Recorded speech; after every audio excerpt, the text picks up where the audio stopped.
record on this computer. Where was I? So I'm also pleased that amongst us is our students and faculty member Amy Wilson from the Yamaguchi Prefectural University in Japan, who have been working with us. They've just completed a collaboration with my NIU students.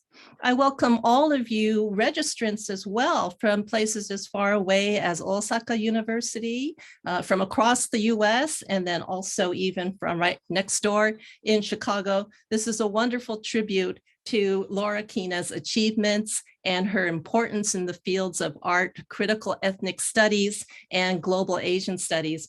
I'm going to ask you all to keep your mics muted until we turn to the Q&A time. Our Yamaguchi Prefectural University friends will quietly slip out to get on with their morning activities. My students and I will be sad to see them go, but we extend our best wishes to them. So without further ado, please join me in welcoming Laura Kina. Clap, clap, clap, clap, clap. Oh, thank you so much. So I'm going to talk for about 30 minutes. I'm going to start out by sharing some new work with you and end with sharing some new work. In the middle, explain some journeys. And then we'll have about 10 minutes for Q&A. And then I understand some people are going to stay on for longer, more informal discussions. So that's the plan for tonight. Thank you so much, Dr. Wilson and Dr. Nagata, for inviting me to be here. It's really, really an honor. And since, yes, that Kansas lectures on YouTube, I had to write something new. So I'm going to give you some new stuff. That's support, I guess, the good part. All right, so I'm going to go ahead and screen share.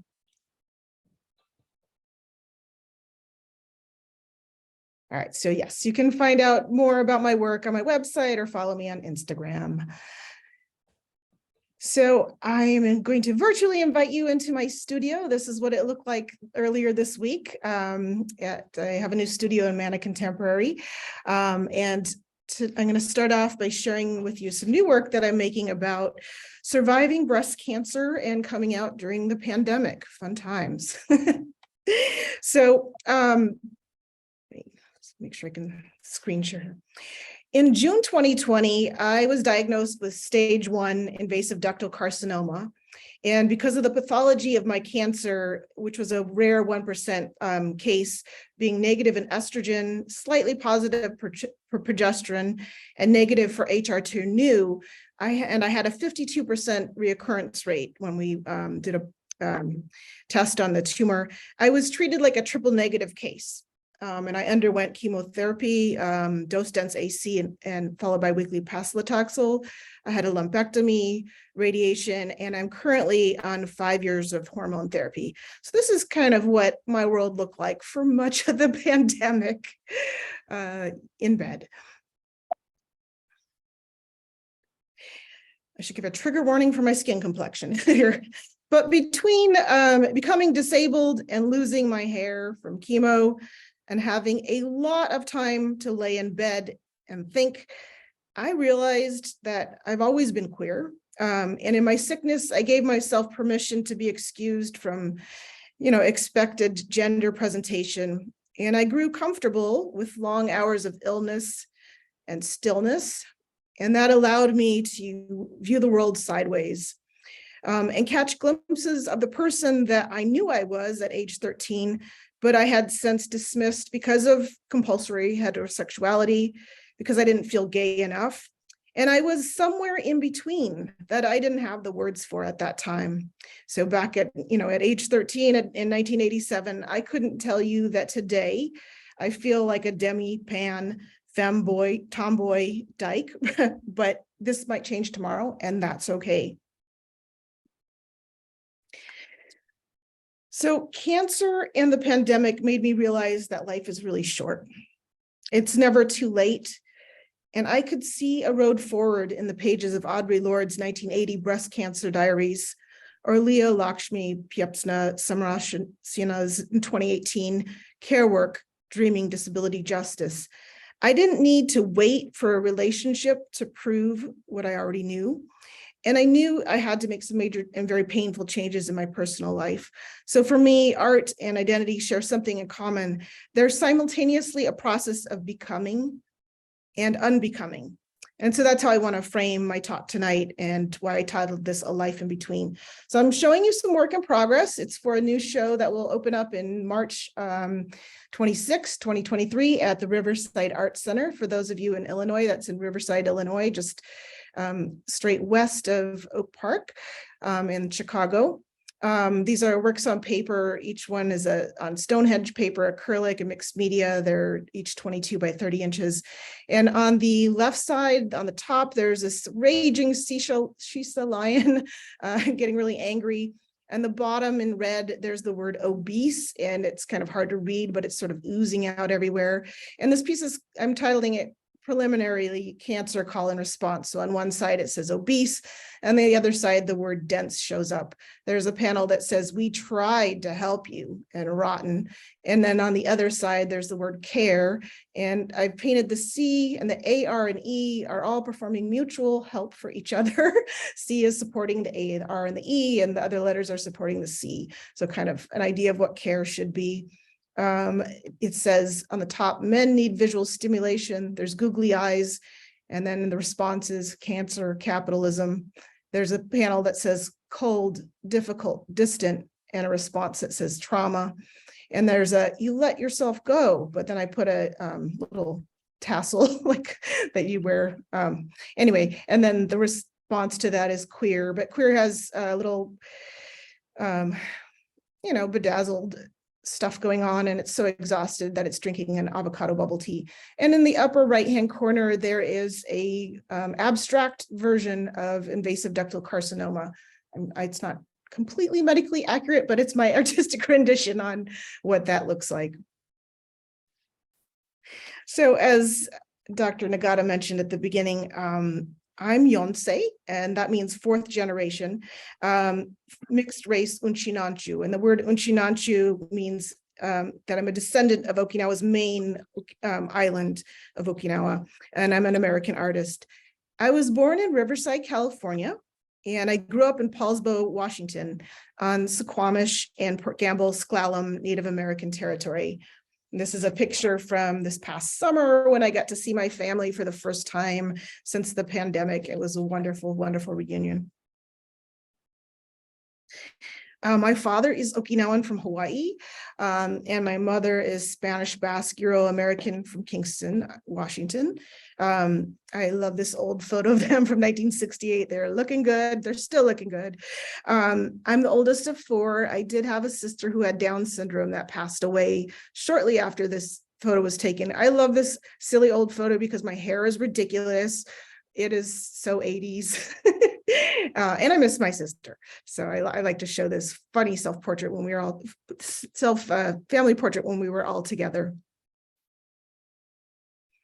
I live in Chicago, which is the traditional native lands of the Three Fires Confederacy, Potawatomi, Ojibwe, and Odawa nations, as well as Ho-Chunk, Miami, Menominee, and the Illinois Confederacy in Peoria.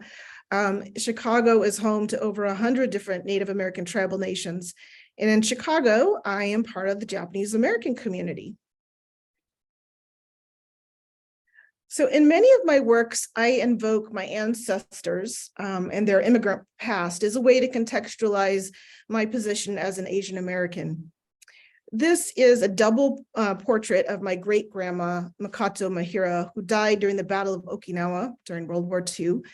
And it's also a portrait of my great-grandma, Makoto Hiyani, who was a sugarcane plantation worker on the Big Island of Hawaii and part of the Picture Bride history of migration that spanned from 1907 to 1924, during which time 20,000 Japanese, Okinawan, and Korean women arrived in Hawaii via marriages arranged by a nakodo, or a go-between. And I'm really happy to announce that this piece was just collected by Heiwa Terrace. So it's gone to a good place. So thinking about representation, presence, and absence in art history, in 1991, I moved to Chicago to go to the School of the Art Institute of Chicago. And I remember the closest thing that I could find in the Art Institute of Chicago Museum to my own background or anything that resembled myself was Gauguin's The Ancestors of Tehemana, which, if you know Gauguin's story, This is completely straight up whacked out because this was a portrait of his 13-year-old child bride with full-on Orientalism on display. Back in 2006, I did my own take on this Gauguin piece, speaking back to it, to think about issues of race, gender, and Orientalism by painting my nail technician at the time, Tina Nguyen, who, like myself, is mixed Asian and white.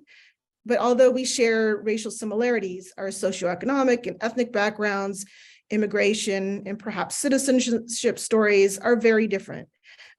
Tina being first generation so-called Amerasian immigrant from Vietnam. So this is one way we can think about, in today's topic of Asian America, how Asian American identity can be limiting because it can be a moniker that flattens certain things and erases specific histories. But at the same time, it can provide connections of histories of US imperialism and racism that bind us together, and as well as a political identity in which we can form solidarities. These are some of the themes that I would then go on to explore in depth in my co-edited anthology with Wei Ming Dariotis that you mentioned before, War Baby Love Child, Mixed Race Asian American Art, that was published in 2013 by University of Washington Press. But these questions started out through painting first. So I want to give you a little context in terms of art history. This is the Virtual Asian American Art Museum. There's a special exhibition on Asian American art activism and a relational map that Yvonne Feng and Alexander Chang have curated. So you can see in this positioning that I'm placed in Chicago as part of groups including the Asian American Artists Collective, the Foundation for Asian American Independent Media. There's a group called Destination, the School of the Art Institute of Chicago, DePaul, where I teach now, Japanese American Service Committee. And actually, here's where I want to connect with Dr. Nagata. The JSC, Japanese American Service Committee, is where we connected, where I knew you for years as Helen-san, a member of Tsukasa Taiko that Tatsuya Aoki runs. So my 17-year-old child, Midori, is a fellow member of Tsukasa Taiko. And so until recently, Professor Nagata only knew me as just Midori's mom. So that's our connection there. This is also part of the Virtual Asian American Art Museum, but I just want to think here about, one way we can talk about origins is through our family. And another way is our artistic origins. For me, having Rei Yoshida as a professor was incredibly influential.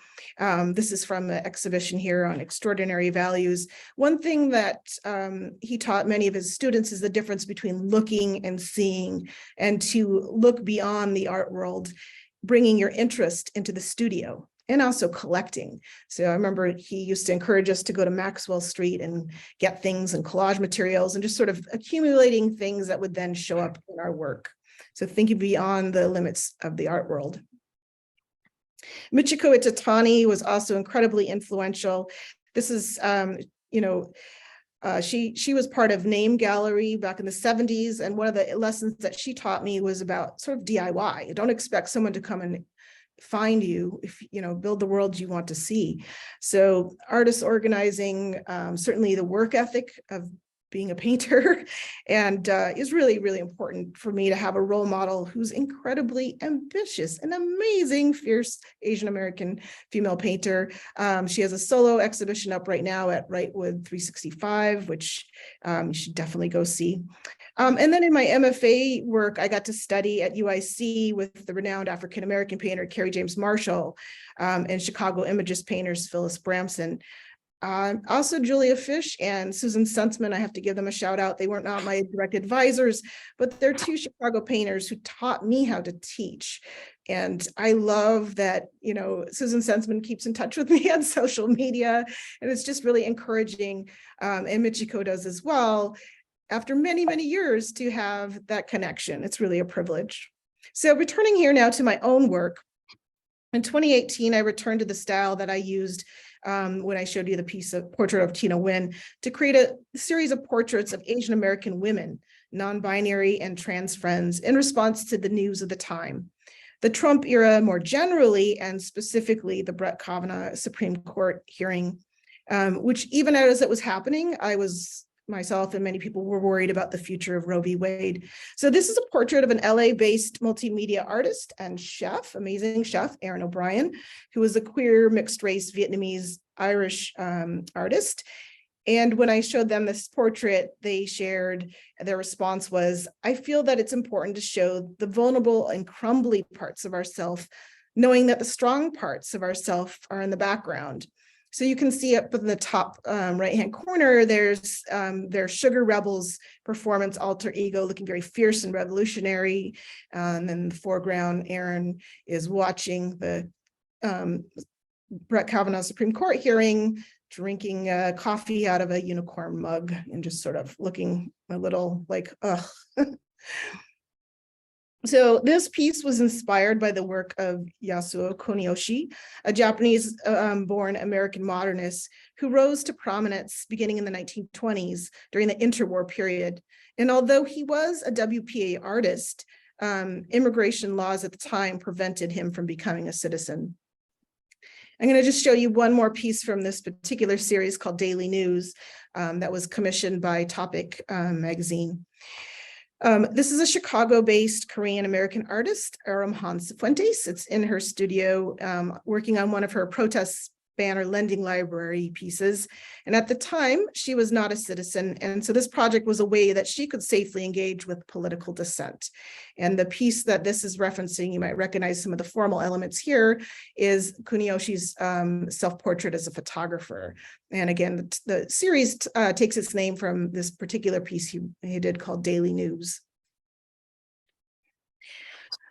So another way to think about identity is as not just individual identity, but collective identity. So something that I've been exploring in my own personal life and through my artwork is Uchianchu and Shimanchu indigenous identity. So this is a piece called Orion, which is a very popular beer in Okinawa. So the lanterns you see there hanging on the top of the piece are things that you would, see in front of izakaya restaurants advertising the beer. And interspersed between the lanterns are grenades, and these are specific grenades to World War II, and they unfortunately are symbols that recall forced suicides. Many children were conscripted to be child soldiers and nurses, and when they were no longer needed, they were forced to commit suicide. And if they were lucky, they would have a grenade, and the children would stand around the grenade, pull the thing so it would explode, and they could die as a group. That's the lucky way to die. So these are some things that point to some really painful histories. And then how you can be both a colonizer and the colonized. So one side is a Taikai return t-shirt that was worn by the LA delegation. I just got back from Okinawa. Every 5 years, people from all over the diaspora return for Taikai celebration. So that's one side is that, and the other side is, a US Air Force camouflage. And interspersed here are aloha pattern fabrics, tourist t-shirts, and different Okinawan textiles. So, we can think about, indigenous identity. Shimanchu is a more expansive term than Uchianchu, which refers traditionally to the main island of Okinawa, where Shimanchu is all of the Ryukyu Islands and people in the diaspora. So thinking about a diasporic identity and also a trans-Pacific identities and orientations. So this is a piece called No Base Hanoko. Okinawa used to be its own Ryukyu kingdom before being forcibly annexed by Japan in 1879 and later occupied by the US from 1945 to 72 following World War II in the Battle of Okinawa. And then it was quote unquote returned to Japan in 1973. And it's currently home to over 70% of US bases in Japan, despite being less than 1% of the total land mass of Japan. So this is a piece I made in collaboration with a former student, DePaul student, Seiji Ige. I did the portrait and Seji did the graphic works and text. As Okinawan artists in the diaspora, I think it's equally important to build solidarity with other APIDA and BIPOC communities as it is to fight for human rights in Okinawa.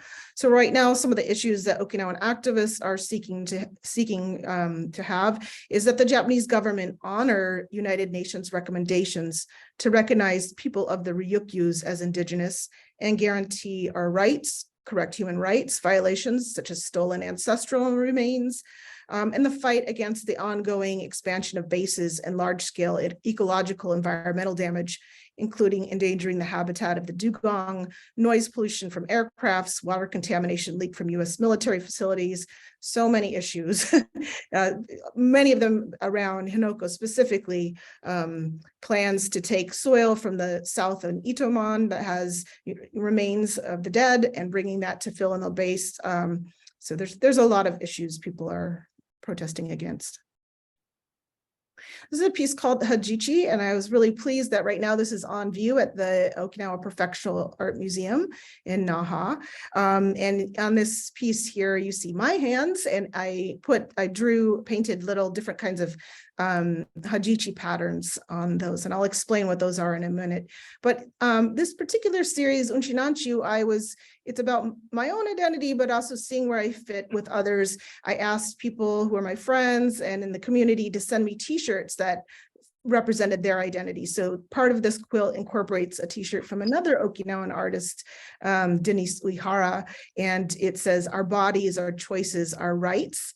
And it says this both in English and in Thai. So I'm going to share with you one page from this wonderful children's book I got to illustrate. This is one project that's an example of public scholarship where I was able to illustrate a children's book written by an author in Hawaii that's written in Pidgin English and translated into our indigenous language of Uchi-Noguchi, and it's also translated into Japanese. And we worked with Dr. Masashi Sakihara, who's from Okinawa. So this is one panel explaining some of the Hajichi designs. Japan banned this Hajichi tradition in 1899, and today the women who would have originally had this have all died. But there's a resurgence of the practice amongst younger Okinawans, mostly in the diaspora, because I think there's still quite a stigma in Japan of having tattoos. I haven't gotten it myself yet, but I'm thinking about it. So Hajichi designs were said to originate to protect women, both from rape against invading Japanese samurai, but also to ward off bad luck. They're also symbols of wealth and beauty, and they came to symbolize what island or shima community a woman was from, both in this world, and it was her passport into the afterlife for her ancestors to recognize her. So the women used to give each other these hand-poke tattoos by rubbing a mixture of awamori liquor with sumi ink or indigo dye. And a typical design, for example, in the Southern Haiburo region, which we're looking at here, would include arrows called ya running down each finger with a bow or yumi on each knuckle, and marobushi or round star that graced the back of her hand. And then there's a 5-star design called ichichibushi that covered her right wrist, and another round star that covered her left wrist. So women started getting these first parts of these designs around ages 17 to 23 before they got married. And then the designs were enlarged at age 37, and more designs were added when grandchildren were born. So I'm going to show you just one piece here from my Holding On series.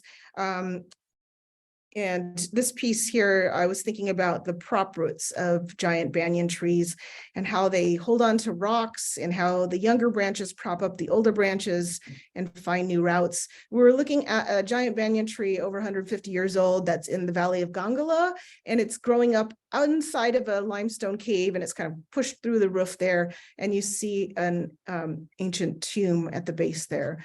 And I feel like this is just kind of a metaphor for this Okinawan indigenous resurgence. I am going to show you 3 more pieces, and now I'm going to shift gears a little bit here, and I'm going to spend the next few minutes reading you one of my creative writing pieces. So this is another way of sharing my story. This piece is called Beauty on the Edge, and I wrote this a month ago. The beautiful, banished, boastful Queen Cassiopeia sits on her constellation throne in the night sky to the west of me. To my east, the inky black silhouette of a giant 80-year-old fir tree stands sentry in the backyard of my parents' 5-acre Pacific Northwest home. Stretching beyond our lifespans, the fir tree hovers on the edge of visibility against an ombre of indigo black painting the summer night sky. It's August 13, 2022, the night before the end of our annual family reunion trip to Paulsbo, Washington, a trip that had been suspended for 2 long pandemic years as I battled breast cancer and my 78-year-old dad, who is immunocompromised heart transplant patient, waited for science to protect us. My 17-year-old Midori and I will don our KN95 masks to fly back to Chicago in the morning from SeaTac Airport after riding the ferry boat from Bainbridge Island to Seattle. My brother Sam and his wife Abby and their 2 kids, Rio and Amaya, left earlier in the day to Chicago. And the frenetic energy of little kids whirling around with squeals of delight and endless questions has dissipated. As my dad, Midori, and I look up at the night sky to witness the mid-August meteor shower, the hum of the above-ground Doughboy swimming pool water filter churns along in the background to fill the void. Now, the pool is behind us, next to the big fir tree, and next to the pool and under the tree is a trampoline, which, like 2 small adjacent crop circles, is the same 12-foot diameter round shape as the pool. And under the shade of the trampoline is a mini forest of fiddlehead ferns. Now, I remember my grandma Kina would forage in the woods behind our house and stir fry the tender fern shoot delicacies, which were like the native Hawaiian ho'io from her Hilo hometown. Now, a few hours ago, the 3 grandchildren were unfurling like fern shoots as they sprung up to the sky on the trampoline. They were playing a game called Crack the Egg. And it's a game where one person curls up in a ball in the center of the trampoline, and the other person jumps up and down until the person in the ball bounces high enough that they are forced to release their arms and legs to stabilize themselves. Guess what, Auntie Laura? You can't see me because I am so small. I'm an atom. My 5-year-old nephew Rio says as he bounces. Now, Rio was named after my dad's step-grandpa, Rio Kichihiyani, an immigrant sugarcane worker from Okinawa, Japan, who loved to sing and play the sanshin on his Big Island plantation porch. He was literate in English, Japanese, and our indigenous Okinawan language, Uchianchu, and so he acted as an informal community letter translator in his spare time. My dad witnessed the respect an education could bring, and he was encouraged to pursue his far-fetched dream of becoming a doctor, which in turn opened the door for all of us descendants to enjoy the bounty of being born into an Asian American professional class, pool and all. And as well as cementing a narrative template of model minority hard work equals success that we are expected to follow. No longer a sugarcane farmer and retired from his profession as a small town family practitioner, my dad enjoys driving his lawnmower in neat rows across the former horse pasture that now makes up a sprawling lawn. My mom composts the lawn clippings and table scraps into rich soil, which they then use for the flower beds. Any stray branches are piled in the pasture behind the pool until there is enough to make a bonfire when there isn't a burn ban. So gardening for my parents is now an elaborate ecosystem hobby of leisure that sets the stage awaiting the annual return of their children who are scattered in Hawaii and Chicago. Rio bounces on the trampoline and is transformed. Now I'm even smaller. I'm a subatomic particle. Auntie Laura, what's smaller than a proton or a neutron? I think I know this one, but I have to whip out my iPhone to Google the answer because it turns out I am not smarter than this 5-year-old. Quarks, I tell him. Hey, Abunai, don't jump too close to the edge of the patch, I remind him. There is a patch on the trampoline, and my dad has secured with shoe goo.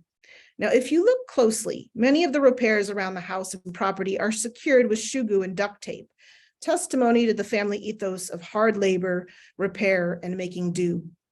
Rio bounces again to test if he still has matter. Okay, I'm a quirk now. Can you see me, Auntie Laura?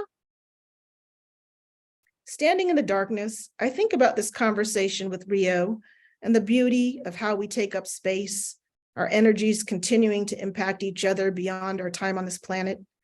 We watch the stars 4,000 light years away, spot satellites orbiting Earth, and yell, "Ooh, there's one," when we see a shooting star. This moment under the stars is brief, before the present, future, and past demand our attention. My dad is thinking about the pile of dishes in the kitchen and the limited hot water and who should shower first. Midori is fretting about her future and the draft of her college essay that is due in a month. And I'm thinking about packing and returning to my own life, which of late has completely been upturned in the wake of cancer, the pandemic, coming out as queer, and divorce. I'm on the edge of wellness. The cancer is gone, but the side effects from the violence of treatments linger. When I breathe in, I feel haunted by loss. Anxiety is held at bay in my throat until it is triggered and rushes through my fingertips like a sparkler. When I exhale, my breath is pulled by the undertow of depression.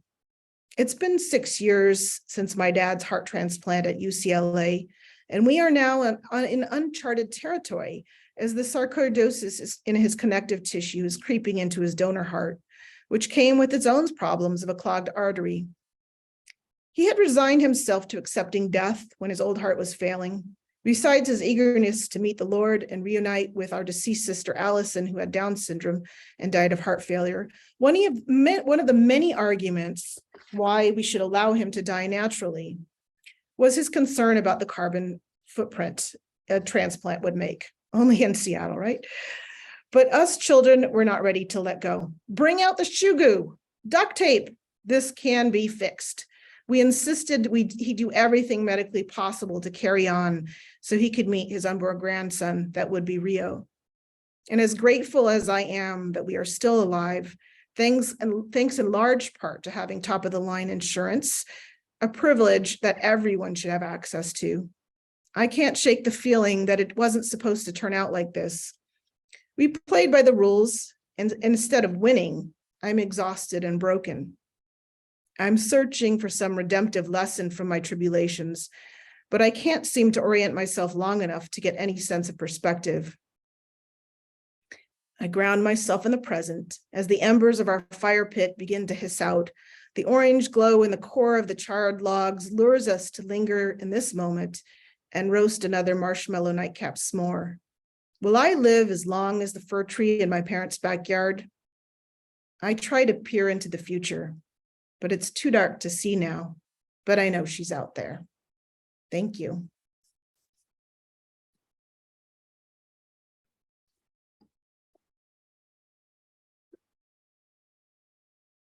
Thank you so much, Laura. And I'm trying to decide whether to stop the recording. Well, we can do for 5 minutes for Q&A, I think. A little bit of Q&A. I would be happy, since we have you afterwards with my students. Everybody, I would encourage you to feel free to ask questions first. And if you want to type in any questions, I'm happy to read them for you if that's better. People can raise their hand, we can call on you. This is kind of tricky with 2 pages of attendance, but yeah, definitely just feel free.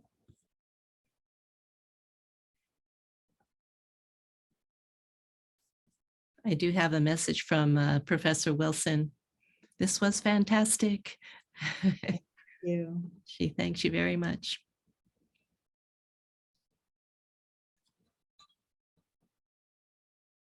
Any questions? I believe my students have been working on questions, but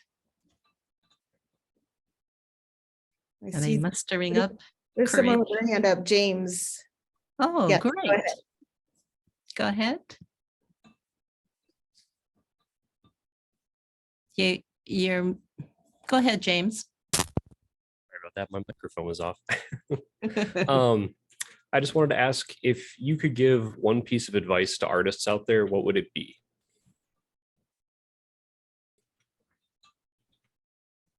Don't give up.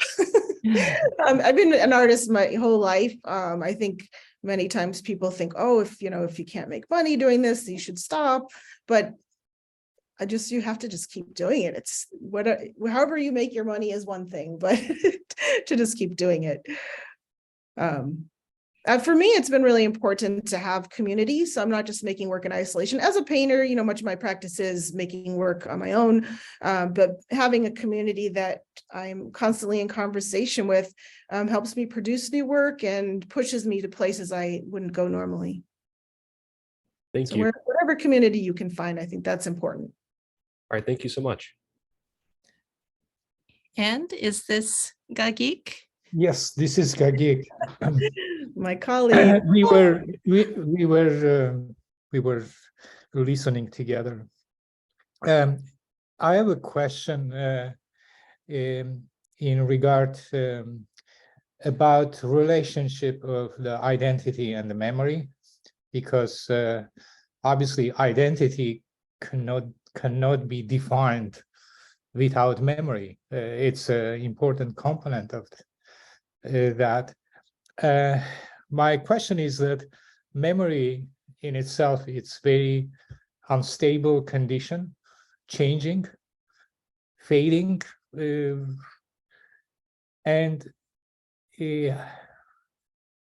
that affects the identity. So as well, how you take on the fact that no matter what, your identity is a changing entity that you don't know even where it's heading to, that change. I always wonder about that issue. I think that I have a strong identity. At the same time, I know that that's not true. It's very unstable and fragile thing. And we always start and assume from that notion that identity is stable. We don't think about it. Yeah, it's really not. Yeah, the older I get, the more I realize I don't know.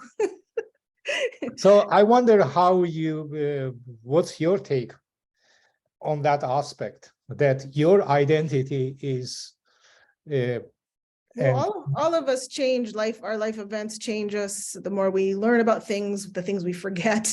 I definitely work in a kind of in post memory in a way. So much of my things are about World War II or things that happened far before I was born.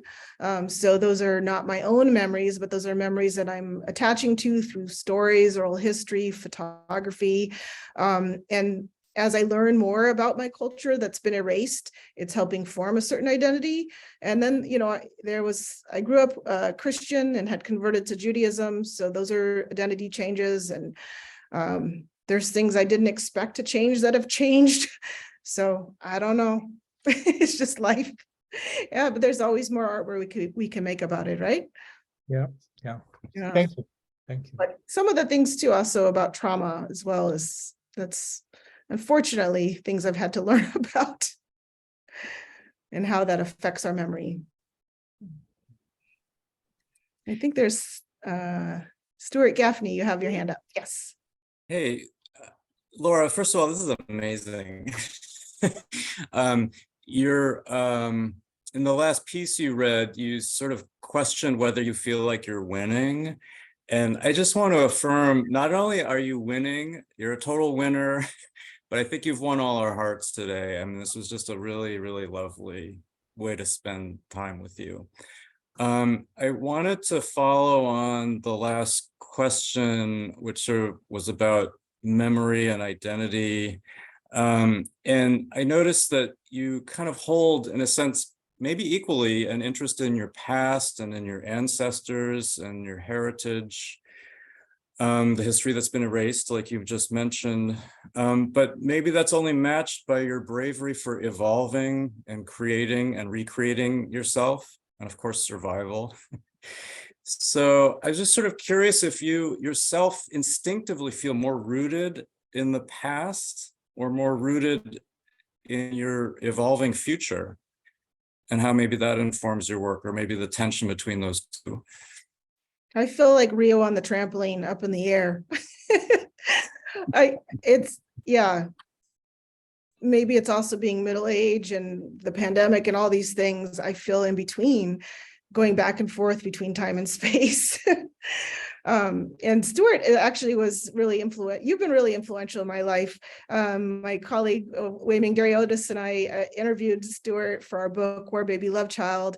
And, originally the marriage equality movement, I learned about that through you. So many things early on, over a decade ago, you helped me on that journey. So I'm really grateful to you.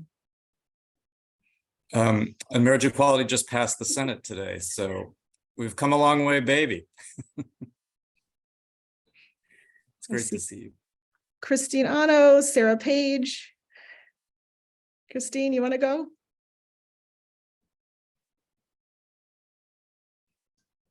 I think your mic's not on. Yeah. Let's see. Can you hear me now? Yes. Yeah. Okay, great. Hi, Laura.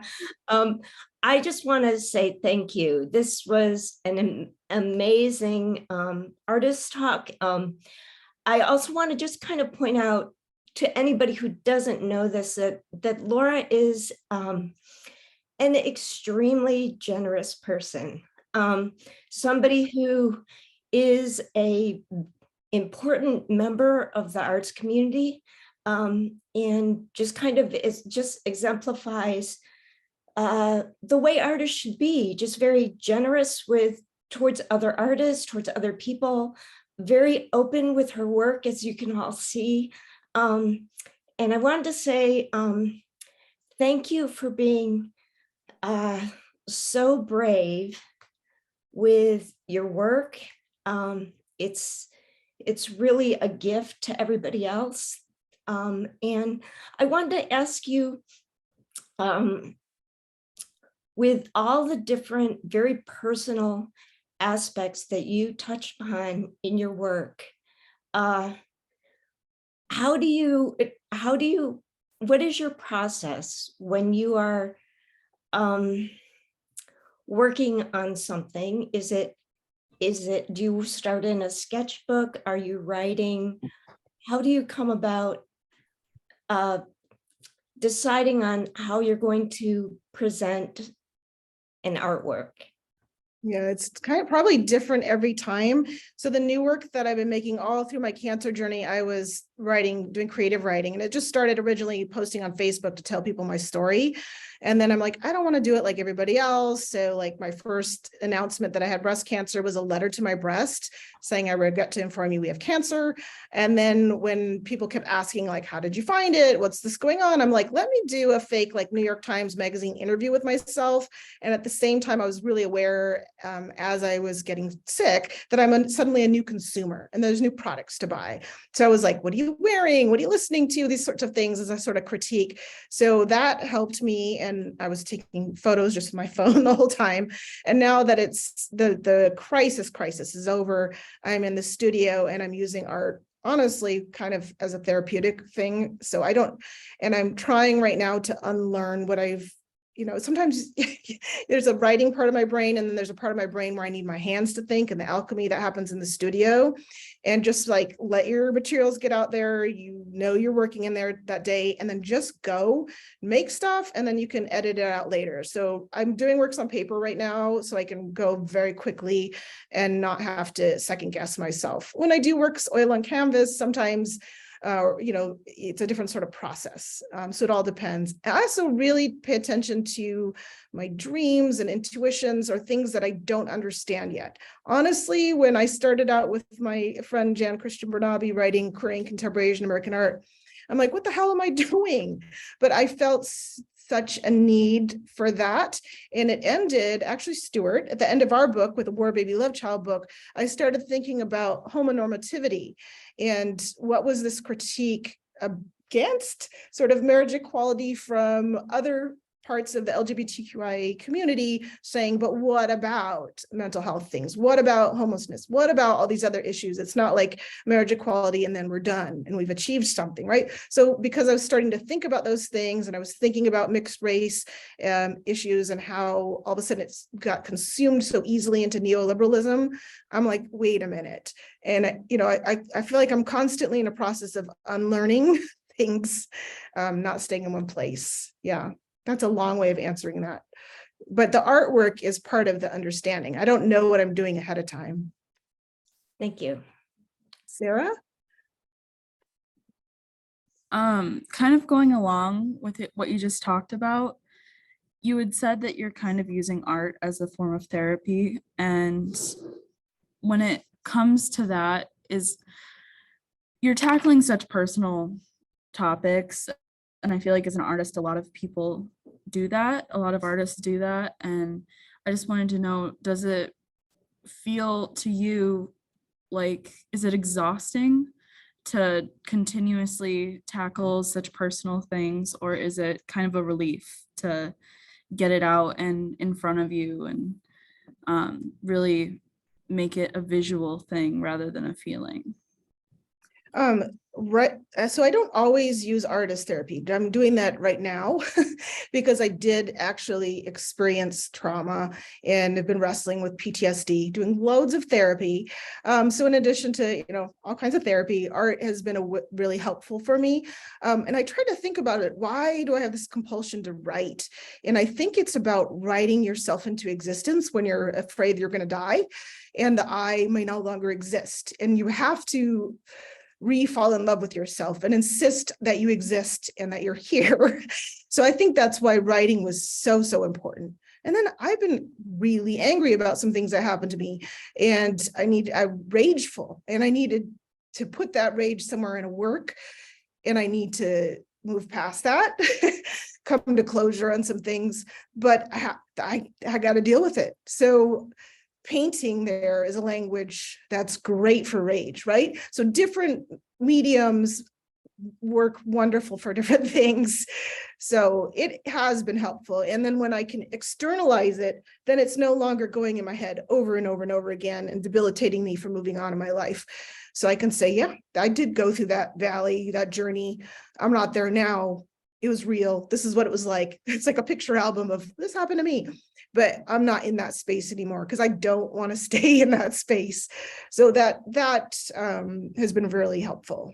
Yeah. Thank you. Owen.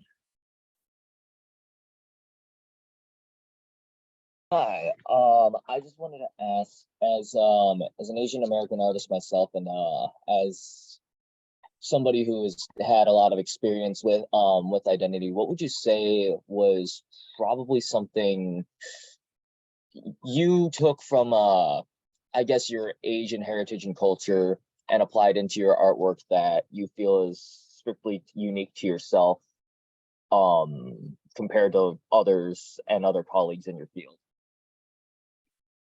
Well, as I've been learning more about my history of being Okinawan and Okinawan culture, that's something, it's not unique to me, but it's something that I've been able to explore. Many other people who also are, descendants of this labor migration to Hawaii and the history of settler colonialism in Hawaii. So learning about that history, that's something that's, it's not unique to me, but it's a particular story in history that's important. I don't, maybe I have a unique take on that, but I don't know. No, I appreciate I think it. those are the things. So it's not just like, oh, I'm just Japanese American. It's that really like, this is my family story or my community story, or I'm learning about this cultural aspect. And I don't always get it right. And sometimes it's about the gap between what you know and are in the process of learning. All right. Yeah. Well, we each have our own voice. So even if we write on the same topic or make work about the same thing, it'll probably be different. Right. Well, it's 6:55. How are you feeling, Laura? Well, I'm trying to stay on that, but I know our event ended 10 minutes ago officially. So I think we're going to stay on with Helen's class for an informal discussion, and anybody who wants to stay on is welcome.